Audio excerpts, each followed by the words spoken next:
Nurina Luhamia dari Universitas Pamulang dengan NIM 2110101550896. Video ini saya akan buat untuk memenuhi tugas ujian akhir semester. Nah, kali ini saya akan membahas analisis kegagalan yang dilakukan Transmart dari awal launching hingga sekarang. Nah, Transmart itu adalah sebuah jaringan supermarket dan hypermarket yang dimiliki oleh PT Trans Retail Indonesia yang merupakan bagian dari Transcorp, sebuah perusahaan yang juga memiliki berbagai macam bisnis di media sosial dan hiburan. Sejarah Transmart dapat dilihat dari beberapa tahap penting dalam perkembangan jaringan retail ini. Transmart pertama kali diluncurkan pada tahun 2011 dengan nama awal Carrefour Transmart. Pada saat itu, Carrefour, yang merupakan jaringan supermarket besar asal Prancis, bekerja sama dengan Transcorp yang dipimpin oleh Khairul Tanjung untuk mengembangkan bisnis retail di Indonesia. Tujuannya awalnya adalah untuk menciptakan pusat perbelanjaan yang menyediakan berbagai kebutuhan sehari-hari, serta dilengkapi dengan fasilitas hiburan dan rekreasi yang membedakannya dari jaringan retail lainnya. Pada tahun 2012, Transcorp mengakuisisi bisnis Carrefour di Indonesia yang mengoperasikan sejumlah besar toko Carrefour di seluruh Indonesia.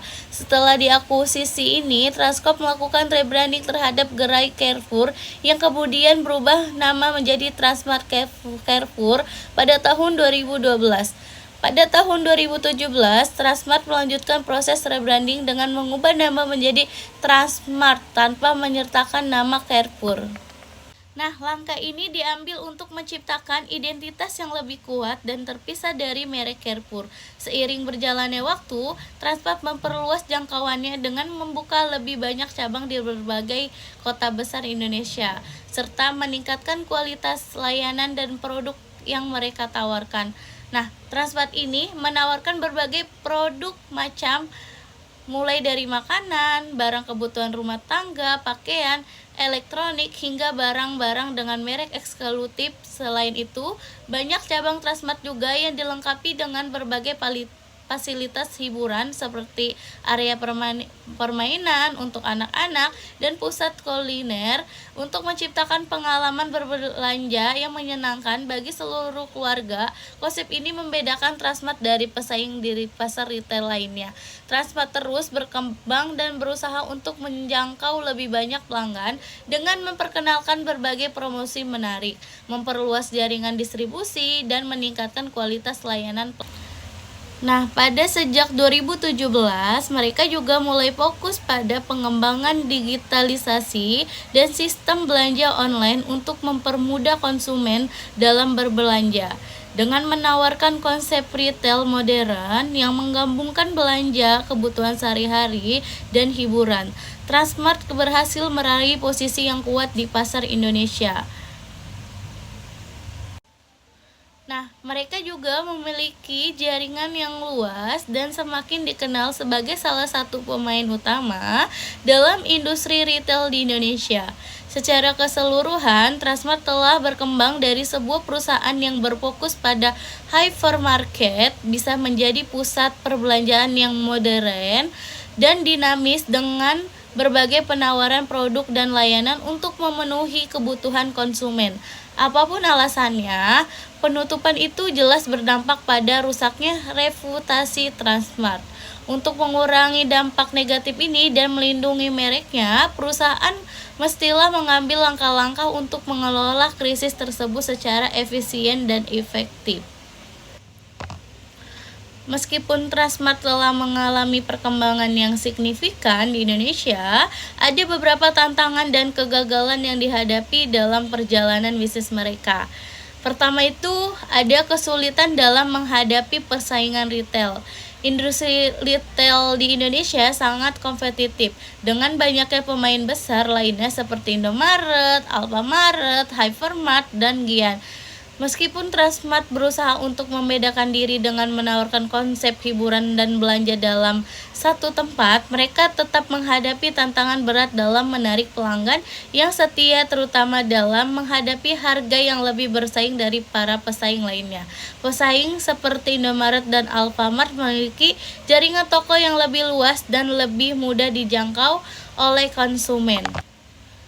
Nah, yang kedua itu ada keterbatasan lokasi. Meskipun Transmart telah memperluas jangkauannya, banyak cabang yang berada di lokasi yang tidak mudah diakses oleh sebagian besar konsumen.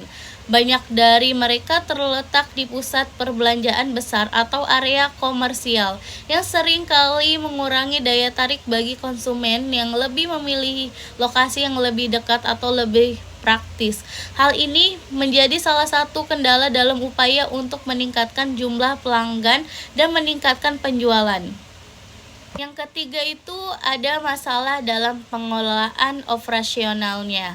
Salah satu tantangan yang dihadapi Transmart adalah masalah dalam pengelolaannya dalam operasional ini, terutama dalam hal menjaga kualitas produk dan layanan pelanggan. Terkadang cabang Transmart menghadapi masalah dalam hal ketersediaan stok, kualitas barang, dan kecepatan layanan. Sebagai contoh, beberapa pelanggan melaporkan bahwa produk yang mereka cari tidak selalu tersedia atau kualitas layanan di beberapa toko tidak memenuhi standar yang diharapkan.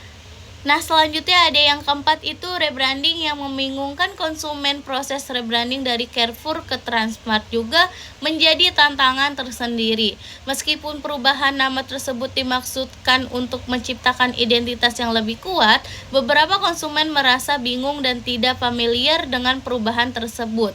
Carrefour memiliki basis pelanggan yang besar, dan meskipun Transmart berusaha menarik perhatian dengan konsep baru, sebagai konsumen yang loyal terhadap Carrefour merasa terasing dari merek baru tersebut.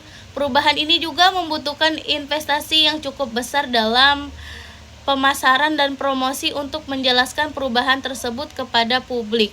Selanjutnya ada di masalah dengan digitalisasi dan e-commerce. Sering dengan perkembangan teknologi, konsumen semakin beralih ke belanja online dan banyak pemain retail lainnya yang lebih cepat dan menghadapi strategi e-commerce.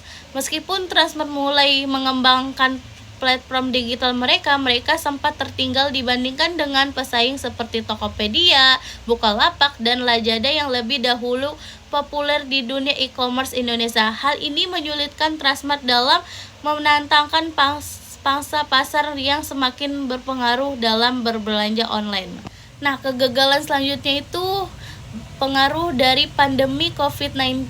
Pandemi COVID-19 yang dimulai pada tahun 2020 memberikan dampak besar bagi hampir semua sektor bisnis termasuk retail. Pembatasan sosial, penutupan pusat perbelanjaan, dan perubahan kebiasaan belanja konsumen mempengaruhi penjualan Transmart. Meskipun mereka berusaha untuk beradaptasi dengan menyediakan layanan berbelanja online dan pengantaran, mereka tetap menghadapi tantangan dalam mempertahankan operasi normal. Sekian yang dapat saya sampaikan dari penjelasan kegagalan Transmart ini. Kurang lebihnya mohon maaf. Assalamualaikum warahmatullahi wabarakatuh.